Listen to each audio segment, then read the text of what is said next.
Siata Dishmaya, Masechet Baba Metzia, Daf Pebet. Nous commençons Daf Pe Aleph Amoud Bet, 7 lignes avant la fin, il va ou la Mashkon Shomer Sacha. Nous avons vu dans la Mishnah le din de celui qui a prêté de l'argent et qui a reçu un Mashkon.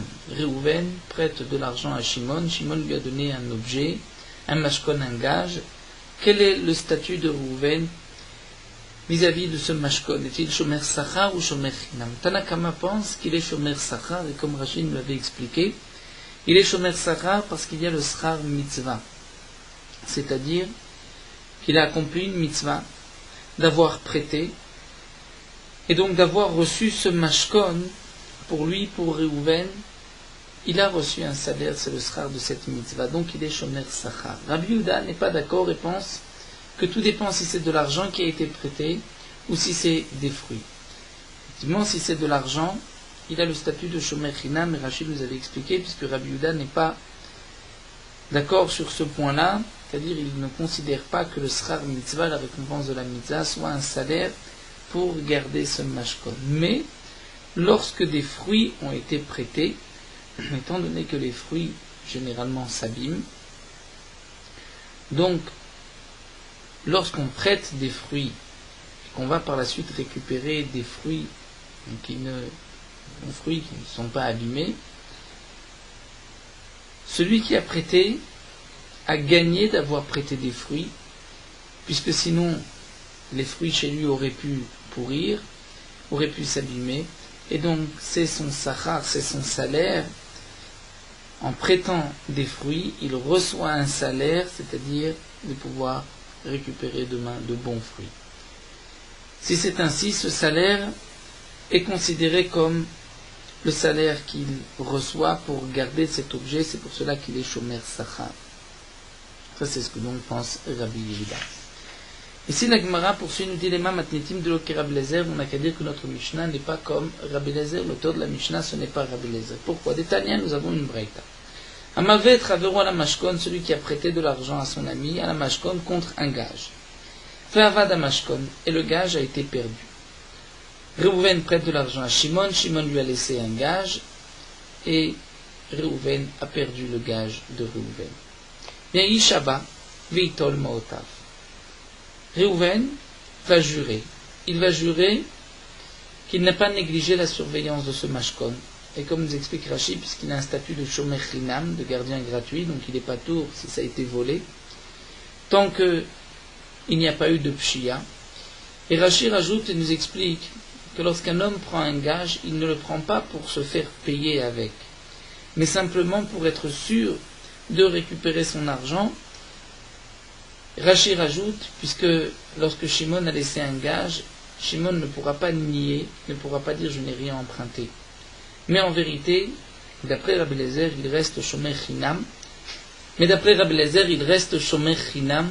Et donc, si Réhouven a perdu cet objet, Réhouven pourra jurer qu'il n'a pas négligé la surveillance de cet objet et pourra récupérer son argent par autre chose, c'est-à-dire par un autre objet, par un autre terrain. Ishaba v'itol motav divrei Rabbi Lezer. Rabbi Akiva n'est pas d'accord. Rabbi Akiva nous dit Yachol lo marlo. Shimon peut lui dire tu m'as prêté de l'argent parce que je t'ai laissé un gage. Bien, avada mashkon avdu maotecha. Puisque tu as perdu le mashkon, tu as perdu ton argent, je ne dois pas te rembourser. Mais, rajoute Rabbi Akiva, valilvao et levzou, si Réhouven avait prêté 1000 zouz à Shimon, bishtar, et qu'il y avait eu un shtar, c'est-à-dire qu'ils avaient écrit sur un shtar, Réhouven a prêté à Shimon. Et donc Rachid rajoute, s'il y a un shtar, il y a aussi shibut karkaot, c'est-à-dire les terrains sont hypothéqués, et que malgré tout, Shimon a laissé un gage à Réhouven sur cet argent, sur cette dette. Là, dans ce cas-là, tout le monde est d'accord, aussi bien Rabbi Akiva que Rabbi Lezer, que si le mashkon a été perdu, Avdu Maotav, Réhouven a perdu son argent, il ne pourra pas réclamer d'argent à Shimon. Pourquoi? Étant donné, nous explique Rachid qu'il y avait un shtar. Le fait d'avoir un shtar, c'est une assurance pour Réhouven, il est sûr de récupérer son argent puisqu'il y a des terrains soumis, shibut karka, des terrains hypothéqués. Et aussi, Shimon ne pourra pas nier, étant donné qu'il y a un écrit, il y a un shtar. Donc pourquoi Reuven a pris un mashkon? Il a pris ce mashkon pour commencer à se faire payer, à se faire rembourser. C'est ce qu'on appelle les gouvaïna. Il a pris les gouvaïna. Donc si le mashkon a été perdu, Reuven a perdu son argent. En tout cas, nous voyons d'ici que pour Rabbi Eliezer, le din d'un mashkon, pour celui qui garde donc cet objet, ce gage, il a le statut de shomer chinam, puisqu'il pourra jurer chez le pacha, qui n'a pas négligé la surveillance. Alors que dans notre Mishnah, nous voyons qu'il va à la mashkon shomer sachar. Donc l'auteur de la Mishnah, ce n'est pas Rabbi Eliezer. La Gemara continue, il nous dit non, afilo tema Rabbi Eliezer. Je peux maintenir, dire que même Rabbi Eliezer serait d'accord avec notre Mishnah qu'il est shomer sachar. Velo kashia, mais il n'y a pas de contradiction, il n'y a pas de question. Tout dépend. Quand chez mashkenu bishat alvato, tout dépend quand est-ce que le mashkon a été pris. Dans le cas mashkenu, il a pris le gage bishat alvato au moment du prêt.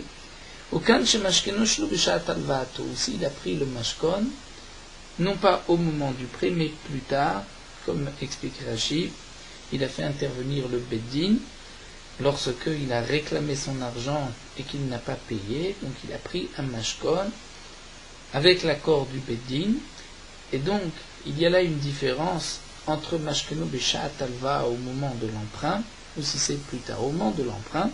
C'est vrai que Rabbi Eliezer nous a dit qu'il est shomer chinam, étant donné qu'il a pris le mashkon non pas pour se faire rembourser, mais pour avoir une assurance sur l'argent qu'il a prêté. Mais lorsqu'il prend un gage chez l'obishat alvato, c'est-à-dire qu'il réclame son argent, Shimon ne rembourse pas, Reuven va prendre un mashkon avec l'intervention du beddin. Ce mashkon est maintenant ce qu'on peut appeler les gouvaïna, c'est-à-dire que Reuven veut se faire payer par ce mashkon, par ce gage. Et donc c'est vrai que dans ce cas-là, si le mashkon a été perdu, il y a une responsabilité plus forte de la part de Reuven. Il est shomer sachar. Donc ce qui est marqué dans notre Mishnah, il va voilà mashkon shomer sachar, c'est lorsque le mashkon a été pris plus tard. Et ce que nous dit Rabbi Eliezer, Amalvet ravo la mashkon ve'avad mashkon yishava, donc on voit qu'il est shomer chinam, on parle du cas où c'est un mashkon au moment de la halva. La Gemara n'est pas d'accord avec cette explication, parce que demande la Gemara vaïdi aussi bien dans notre Mishnah que dans la Braïta rapportée ici, où nous avons vu la marloquette de Rabbi Eliezer et de Rabbi Akiva, c'est marqué il va où à la mashkon katane, c'est marqué il va où à la mashkon, c'est-à-dire il a prêté contre un mashkon. Le mashkon a été donné au moment de la halva. Alors la Gemara continue et va chercher une autre réponse, et la lokaché. Quand il va où maot, quand il va où perot. Dans un cas, il va où maot, c'est-à-dire que c'est de l'argent qui a été prêté. Et dans un autre cas, ce sont des fruits qui ont été prêtés. Si c'est de l'argent qui a été prêté, là, dans ce cas-là, Rabbi Eliezer pensera qu'il est shomer chinam. Mais lorsque des fruits ont été prêtés, là, il est shomer sachar. Donc notre Mishnah, où c'est marqué qu'il est shomer sachar, on parle du cas où il a prêté des fruits. Et donc, comme nous l'avons expliqué dans la Mishnah, lorsque les fruits ont été prêtés, il y a là un sachar, puisqu'il a profité de ce prêt, étant donné que ces fruits ne vont pas s'abîmer, il les a prêtés, il recevra d'autres fruits. Mais là encore, la Gemara nous dit, on ne peut pas expliquer ainsi la Mishnah, puisque à la suite de notre Mishnah, nous avons vu l'avis de Rabbi Yehuda, Bami les Katane Sefa, puisque c'est marqué à la suite de la Mishnah. Rabbi Yehuda Omer, il va au Maot Shomer Chinam. Rabbi Yehuda nous dit que si il lui a prêté de l'argent, il est shomer chinam, mais il va au perot, s'il lui a prêté des fruits, il est shomer sachar. Donc Michlal, que pour Tanakama, lo chanele. Pour Tanakama, il n'y a pas de différence, ce sont des fruits ou de l'argent. Et donc, puisque Tanakama nous a dit qu'il est shomer sachar, c'est même dans le cas où ce sont des maot de l'argent qui a été prêté. Donc comment pouvons-nous répondre que notre Mishnah on parle dans le cas où il a prêté des fruits? Pour répondre à cela, la Gemara nous dit en vérité, dans notre Mishnah, il n'y a pas deux avis, Tanakama et Rabbi Yehuda, mais Kula Rabbi Yehuda. Il n'y a que Rabbi Yehuda Et comme la Gemara a l'habitude de le dire, V'chasura mersera, il manque dans la Mishnah une ligne, V'achri katane, voici comment il faut lire la Mishnah. On va lire ainsi. Donc on veut maintenir notre réponse. Notre Mishnah peut aussi être Rabbi Eliezer, l'auteur de la Mishnah.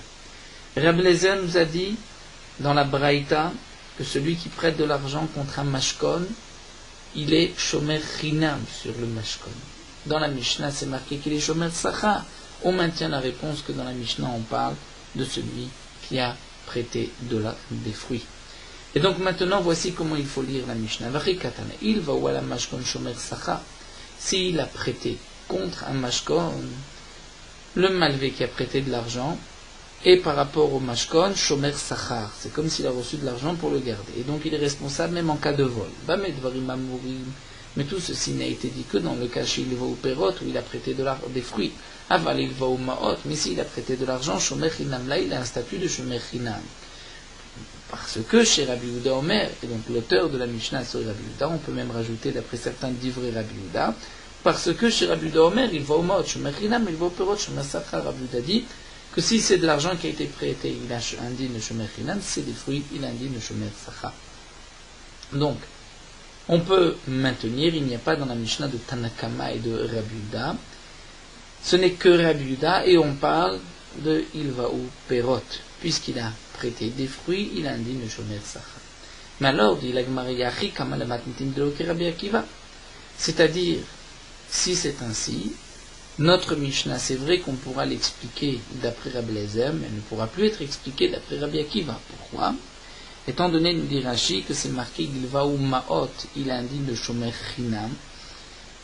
Et Rabbi Yehuda,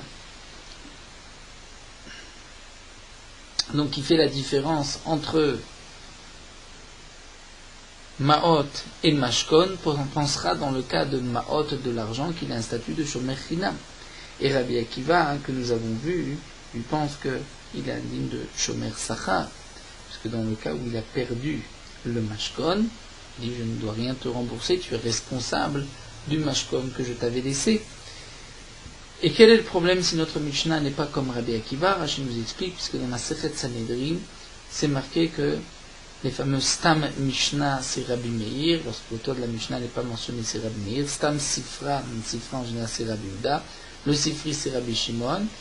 Et tous ces Chachamim, Kulhu Aliba de Rabbi Akiva, ont rapporté leur enseignement d'après Rabbi Akiva, puisqu'ils étaient les élèves de Rabbi Akiva. Donc notre Mishnah, même si on a pu l'expliquer d'après Rabbi Eliezer, si la Mishnah ne concorde pas, ne peut pas être expliquée d'après Rabbi Akiva, nous avons un problème encore plus grave, c'est-à-dire encore de dire que la Mishnah n'est pas comme Rabbi Eliezer. Cela peut passer, on voudrait bien, on préférerait que la Mishnah soit même d'après Rabbi Eliezer, mais de dire que la Mishnah n'est pas d'après Rabbi Akiva, ça nous dérange par rapport à cette Gemara dans Sanhedrin, qui nous dit que tous les Talmidim de Rabbi Akiva expliquaient, rapportaient un enseignement d'après Rabbi Akiva. Donc la Gemara reprend, il dit la Mechaverta, Matnitim de l'Ok Rabbi Eliezer, donc on revient, ce qui est juste, c'est que la Mishnah n'est pas comme Rabbi Eliezer. Donc on va revenir sur tout ce que nous avons expliqué. Dans la Mishnah, il y a effectivement une marloquette entre Tanakama et Rabbi Yehuda.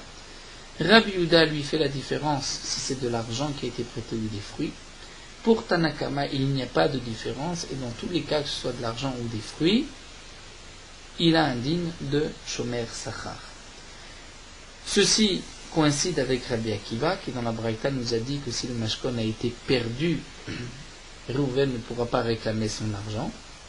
Pourquoi? Puisqu'il est shomer sachar, donc il est responsable en cas de vol ou de perte.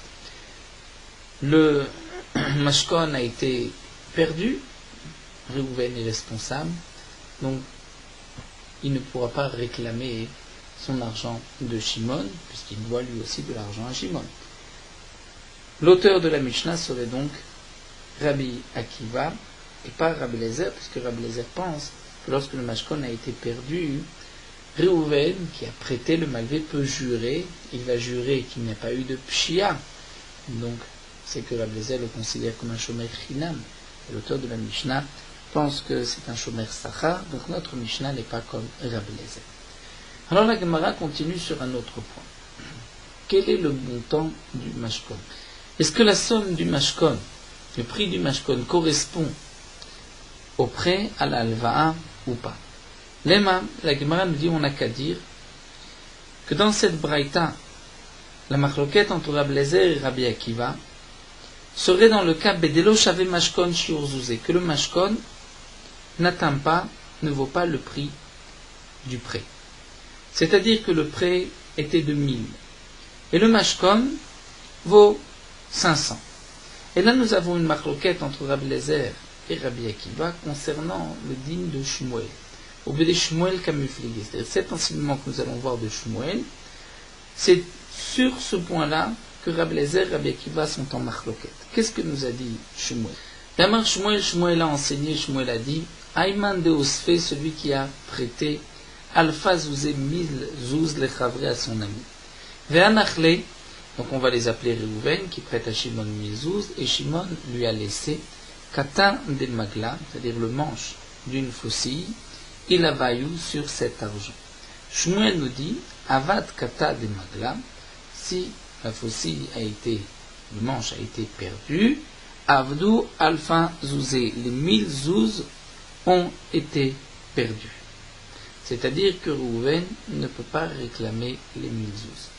Rashi nous explique, dans le cas où le gage, le mashkon, vaut la halva'a.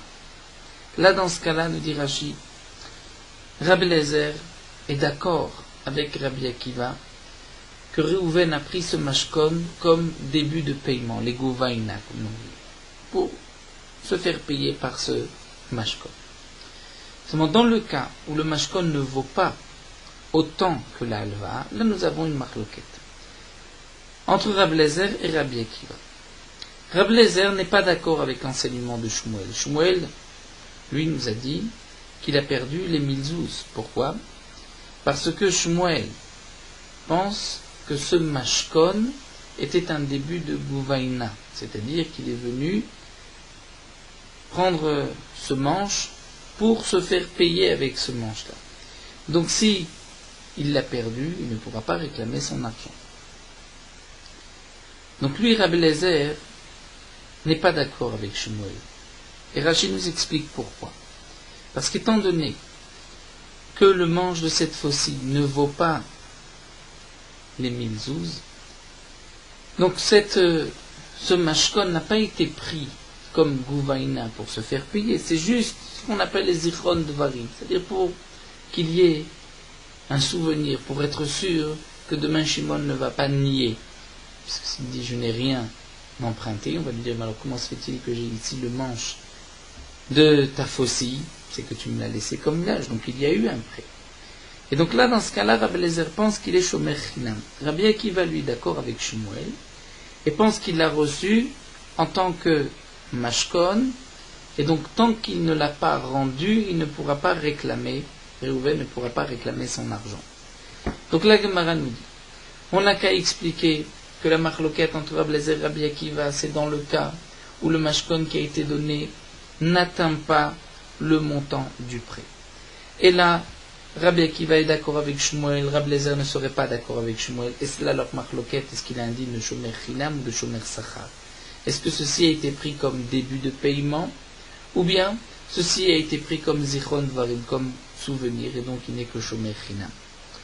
Mais dans le cas où l'objet, le mashkon, correspond au prix de la halva'a, là tout le monde serait d'accord, aussi bien Rabbi Eliezer que Rabbi Akiva, que dans ce cas-là, les gouvaïn et chaclé, donc il y a un statut de shomer sachar.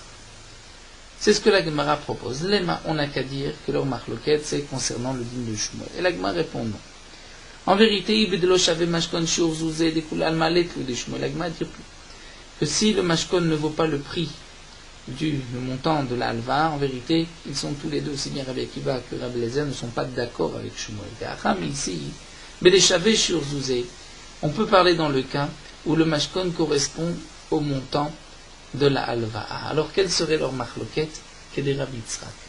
Leur machloket serait sur cet enseignement de Rabbi Yitzhak. D'Amar Rabbi Yitzhak a dit, la Gemara nous rapporte souvent ce din de Rabbi Yitzhak, Minaim le Balchov chez Koné Mashkon. D'où est-ce qu'on sait que Réhouven qui a prêté de l'argent et qui a reçu un mashkon, un gage, D'où est-ce qu'on sait qu'il a acquis ce gage? Il est à lui, chez Nehema, puisque c'est marqué dans le pasuk. La Torah nous dit que lorsque nous avons pris un gage, il faudra le rendre. Si par exemple nous avons pris un coussin, une couverture, le soir on doit rendre le coussin, la couverture aux pauvres afin qu'ils puissent dormir. Et la Torah nous dit et à toi, ceci sera un acte de charité. Tzedaka. Rabbi Yitzhak se pose la question comment ceci peut être considéré comme une tzedaka si le mashkon ne m'appartient pas. S'il appartient aux pauvres et que je viens de lui rendre ce qui lui appartient, ça ne s'appelle pas une tzedaka. Il me connaît, mashkon, tzedaka minale. Si je n'ai pas acquis le mashkon, alors pourquoi est-ce une tzedaka de ma part? Donc de là, mais quand le Baal Chov, je connais mashkon, de là.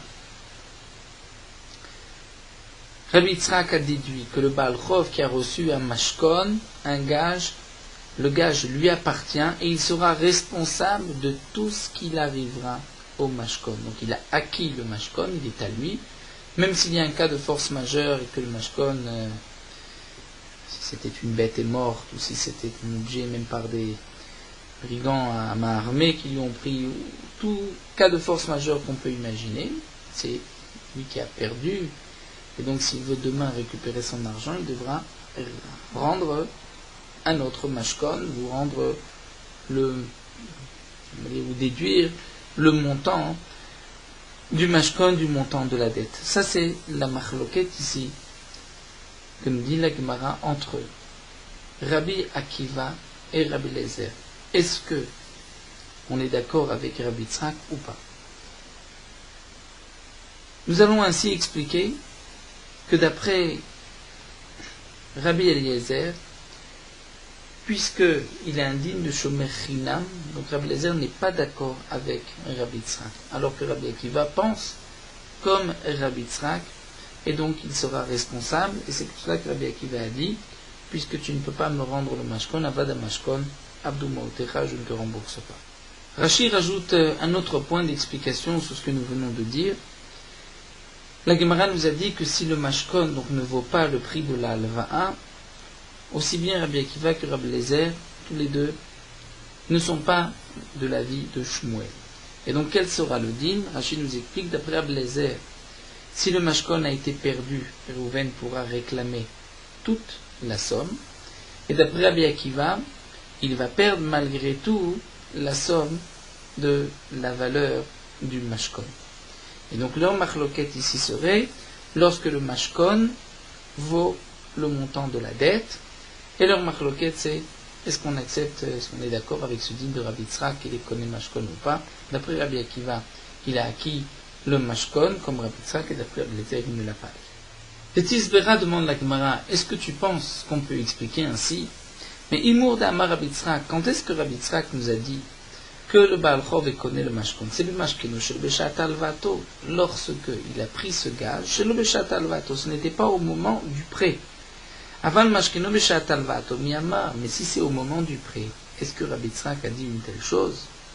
C'est-à-dire, nous explique Rashi, le pasuk nous parle, le pasuk que nous a rapporté ici Rabbi Yitzhak nous parle dans le cas où le mashkon a été pris par l'intermédiaire du Beddin, puisque dans le pasuk c'est marqué Bachutz Ta'amod, et il s'agit du Shliach Beddin. Et donc il est évident que lorsque le Beddin est intervenu et qu'on vient prendre ce mashkon, c'est pour se faire payer par ce mashkon, puisque Reuven vient réclamer son argent, Shimon ne rembourse pas, donc Reuven se rend au Beddin, et le Shliach Beddin va prendre un mashkon pour déjà payer Reuven. Donc dans ce cas-là, c'est sûr que Reuven a acquis le gage.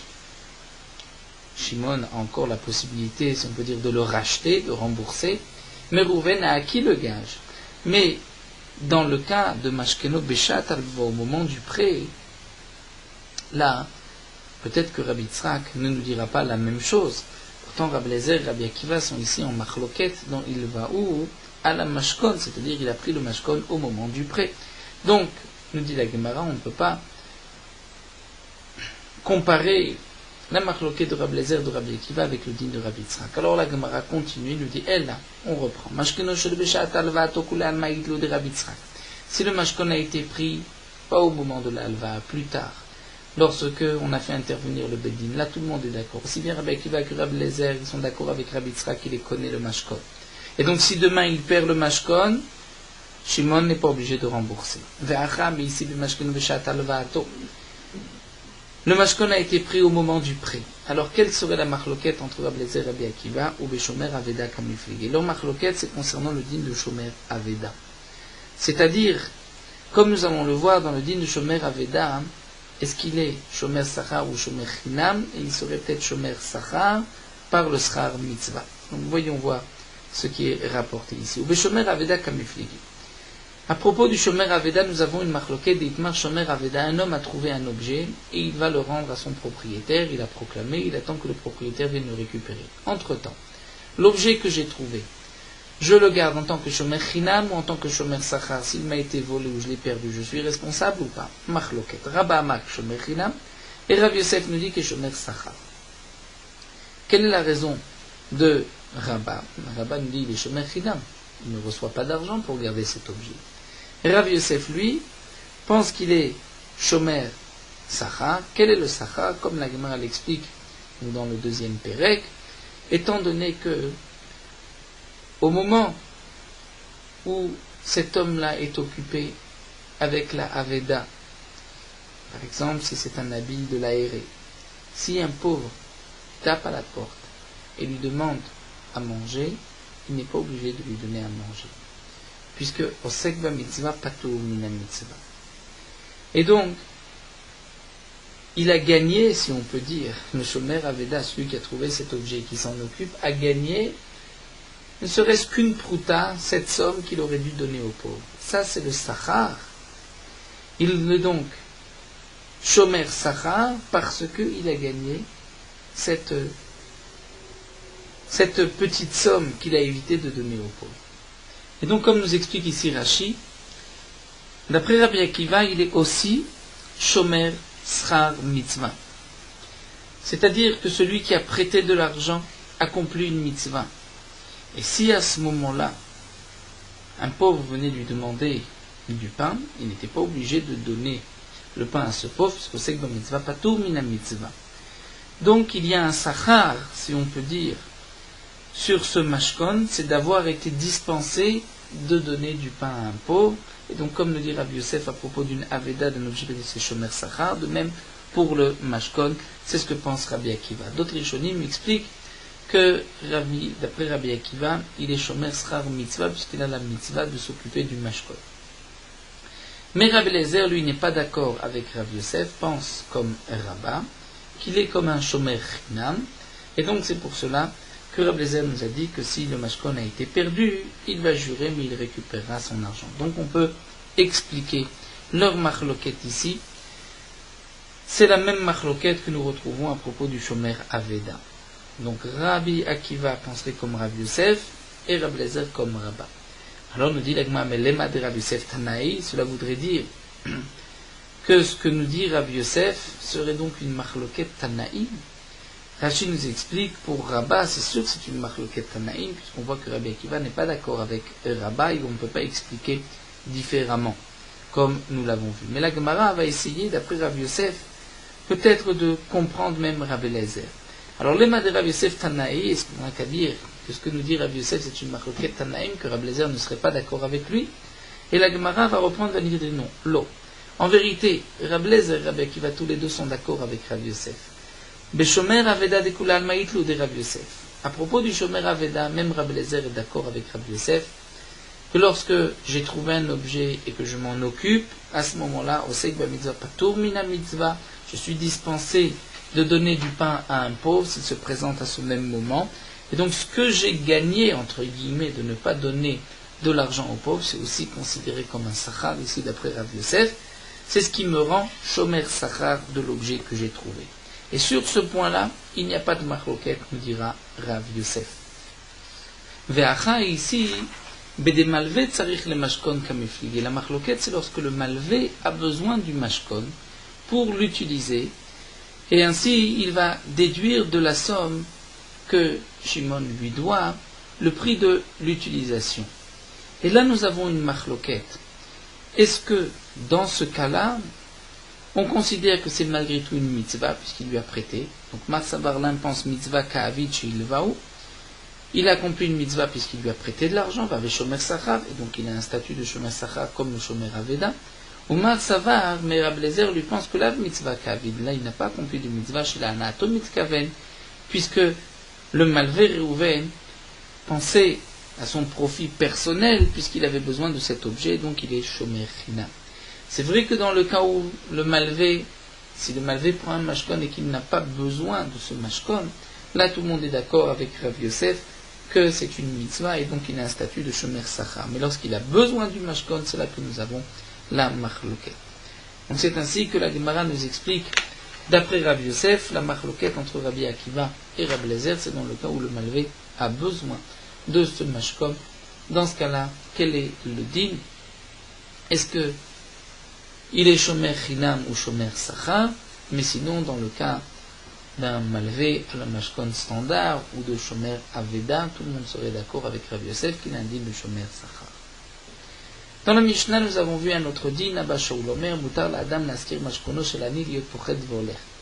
Abba Shaul nous a dit que si Rouven prête de l'argent à un pauvre, ce pauvre a laissé un mashkon, Rouven pourra prendre ce mashkon, le louer, et l'argent qu'il récupérera de cette location, il va déduire le montant donc de la location du montant de la dette, et ainsi le pauvre va en bénéficier, va en profiter. Amar Rav Barami, Amar Shmuel Rav Barami dit au nom de Shmuel Alakha qu'Abba Shaul Alakha est comme Abba Shaul. Ve'af Abba Shaul lo Amar ela bemara ou pasal vekardom. Et même Abba Shaul il a dit que dans un outil appelé mara, c'est-à-dire une pioche, et c'est un doloir, vekardom est une sorte de pelle. Dans ces trois cas, oil v'nafish igrayu, il y a une grosse somme, une somme conséquente de la location, les gens payent pour ces trois outils, et aussi zuta pratayu, ce sont des outils qui ne s'abîment pas facilement. Donc le pauvre est certainement d'accord qu'on loue ces trois outils, lorsqu'il les a donnés comme gage, afin qu'on puisse déduire le prix de la location de la dette, de la somme que le pauvre doit. Parce que le pauvre sait aussi que les objets ne vont pas s'abîmer. C'est dans ce cas-là qu'Abba Shaul a dit que c'était permis donc de louer le mashkon du pauvre. On continue avec une nouvelle Mishnah, Ma'avi Chavit Makom le Makom, un homme qui transporte un tonneau d'un endroit à l'autre. Veshavra, il l'a cassé. Ben Shomer Chinam, Ben Shomer Sachar. Aussi bien s'il est gardien gratuit, Shomer Chinam, ou bien Shomer Sachar sur ce tonneau, Yishaba, il va jurer qu'il n'a pas négligé la surveillance et il sera patour. Donc nous verrons pourquoi le Shomer Sachar est patour, puisqu'ici ce n'est pas un cas de honès, donc au grand maximum c'est Geneva va Aveda, et normalement, Begneva va Aveda le Shomer Sachar et Chayav. Nous verrons dans la Gemara. Rabbi Eliezer Omer Ze Veze Ishaba. Rabbi Eliezer nous dit que dans les deux cas, aussi bien le Shomer Chinam que le Shomer Sachar vont devoir jurer. Seulement Rabbi Eliezer ajoute et dit Vetmea anim yechulim ze veze ishaba. Mais je m'étonne s'ils peuvent jurer. C'est-à-dire, comme nous explique Rashi, j'ai entendu aussi de mes maîtres, comme Rabbi Meir, comme Tanakama, que le Shomer Chinam et le Shomer Sachar vont jurer. Mais je m'étonne comment vont-ils ainsi être dispensés de paiement lorsqu'ils vont jurer. Donc nous verrons tout de suite dans la Gemara comment expliquer cette Mishnah. Tanu Rabbanan, la Gemara nous rapporte une braïta. Ma'avir chavit lechavero. Celui qui fait passer, qui déplace un tonneau pour son ami, mimakom d'un endroit à l'autre, veshavra, et il l'a brisé. Ben shomer chinam, ben shomer sachar, yishaba. Aussi bien s'il est shomer chinam ou shomer sachar, yishaba, il va jurer d'ivrer Rabbi Meir. Rabbi Uda Omer, Rabbi Uda dit shomer chinam, yishaba. Le shomer chinam, c'est vrai qu'il va jurer, mais non c'est sachar. S'il est shomer sachar, il a été payé, pour garder le tonneau, là, il devra payer, il ne peut pas jurer. Rabbi Eliezer Omer, Zeveze Ishaba. Rabbi Eliezer dit, les deux vont jurer, seulement je m'étonne s'ils peuvent tous les deux jurer et être acquittés. La Gemara va expliquer les mêmes bras. Donc là, nous avons vu Rabbi Yehuda apparaître, qui Rabbi Yehuda fait une différence entre Shomer Chinam et Shomer Sachar, ce qui n'était pas rapporté dans la Mishnah. Et la Gemara nous dit les mêmes bras, cela voudrait dire de savoir Rabbi Meir que Rabbi Meir pense que Nitkal Lav Posheaou. Comment se fait-il que le tonneau s'est brisé? C'est qu'il a trébuché. Donc lorsqu'il a trébuché, quel est son statut nitkal? C'est une pshia ou pas? D'avoir trébuché et d'avoir cassé le tonneau. Est-ce que ceci est considéré comme une négligence ou pas? C'est une marloquette que nous avons vue déjà dans le Perek Hamaniah. Nitkal, nous dit la Gemara, d'après Rabbi Meir, si Rabbi Meir dit qu'il peut jurer qu'il n'a pas négligé la surveillance, c'est que, comme dit Rashi, lui il n'est pas moins que le Nitkal, que celui qui a trébuché. Et on voit qu'il peut jurer, je n'ai pas négligé la surveillance, il sera patour. Si Rabbi Meir considère que le Nosé Sachar est aussi patour, c'est que c'est un cas de force majeure. C'est comme Geneva, Vaveda, comme un vol ou une perte, il devrait payer. Donc la Gemara nous dit, cela voudrait dire que Rabbi Meir pense que Nitkal lave Poshéaou, que le fait d'avoir trébuché, il n'est pas considéré comme Poshéa. Tout un cas de honnête, Vatani, important dans ma braïta, c'est marqué, Nishbera Kado.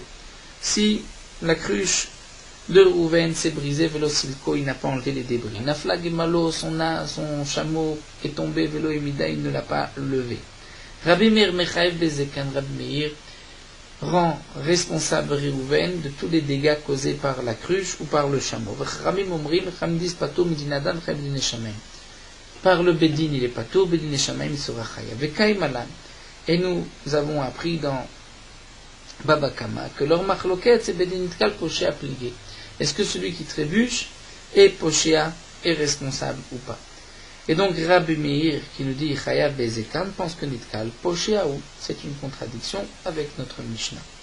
La Gemara nous dit Amar Rabbi Lazar Tavra. Rabbi Lazar dit il suffit de briser la Mishnah, c'est le Mishnayot, de dire Mishanazo lo Shanazo. Celui qui a enseigné cette braïta au nom de Rabbi Meir n'a pas enseigné celle-ci au nom de Rabbi Meir. C'est vrai qu'il y a une contradiction, donc il y a deux auteurs, mais ce n'est pas Rabbi Meir qui a pu rapporter ces deux enseignements puisqu'ils sont contradictoires.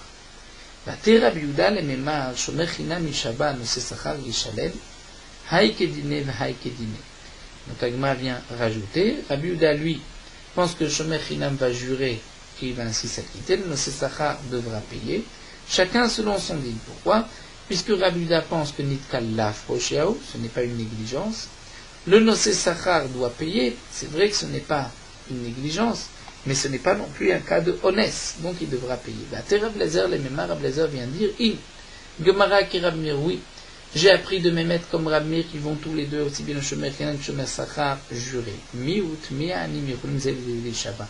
Mais je m'étonne s'ils peuvent tous les deux jurer. Puisque Bishlama Shomer Chinam mishtaba de l'opasha. Encore le Shomer Chinam, je comprends qu'il peut jurer qu'il n'y a pas eu de pshia. Mais le Shomer Sachar, Amaim Ishtaba, le Shomer Sachar, pourquoi va-t-il jurer? Kilo Pachaname, même s'il n'a pas négligé la surveillance, il doit aussi payer. Et je continue, dit Rabbi Lazar, Vafilu Shomer Chinam, même le Shomer Chinam, Name Atinar B'makom Madron, je suis d'accord, lorsque il a brisé le tonneau, lorsque c'était Makom Madron, c'est-à-dire dans une pente, où donc là on peut considérer que lorsqu'il a trébuché, il est tombé, il était proche du honnête, du cas de force majeure, mais chez l'Open comme c'était un endroit plat, il a trébuché, il a fait tomber le tonneau. Mimatse mishtavad l'opasha, est-ce qu'il peut jurer qu'il n'a pas négligé la surveillance? C'est sûr, c'est une pshia.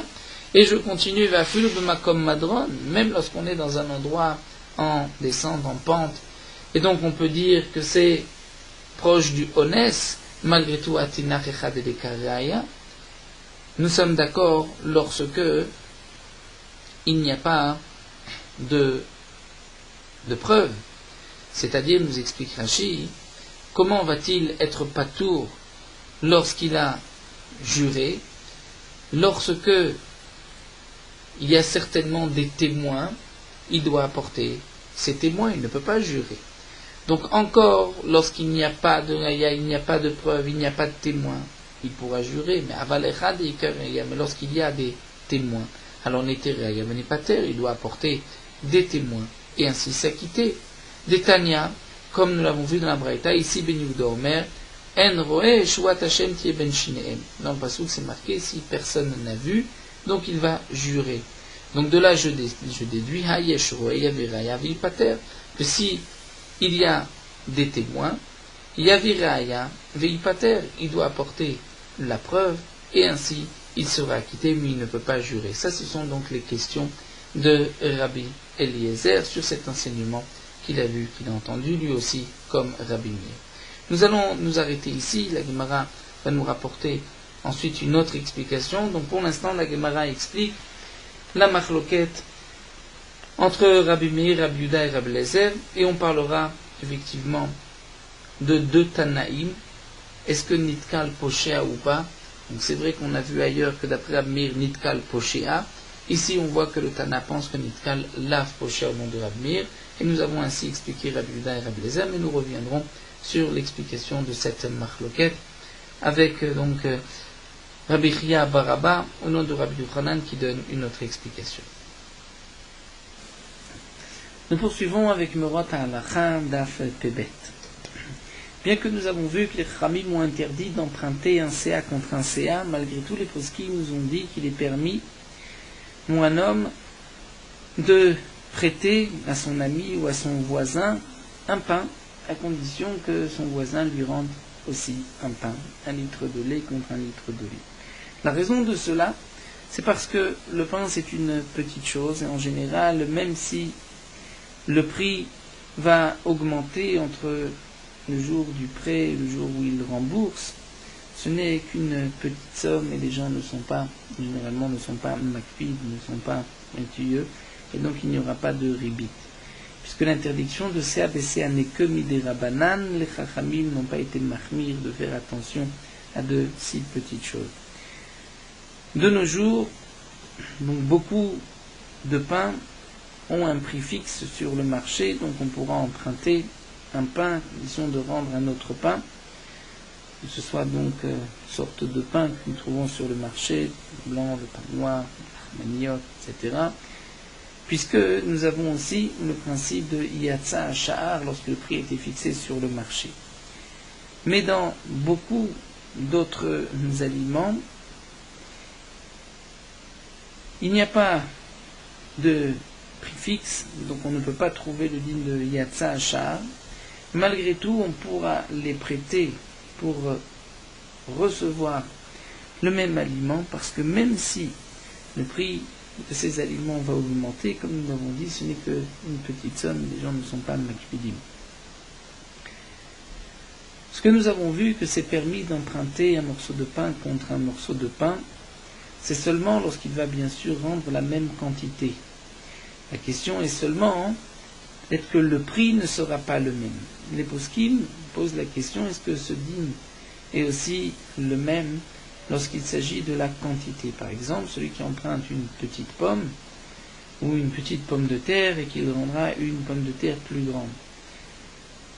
Dans le cas où, bien sûr, il a prêté une petite pomme de terre et il reçoit une bien grosse pomme de terre où on voit la différence, en général les gens sont makpid, le voisin dira tiens, il m'a prêté une pomme de terre, si, inversement, pour dire je prête une grosse pomme de terre, il me rend une petite, il dire tiens, je lui ai donné une grande, il me rend une toute petite.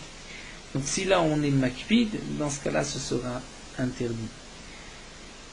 Donc par exemple, si on rapporte, si on emprunte une bouteille où il n'y a qu'1,5 litre, pour rendre une bouteille de 2 litres, là c'est un problème de riz.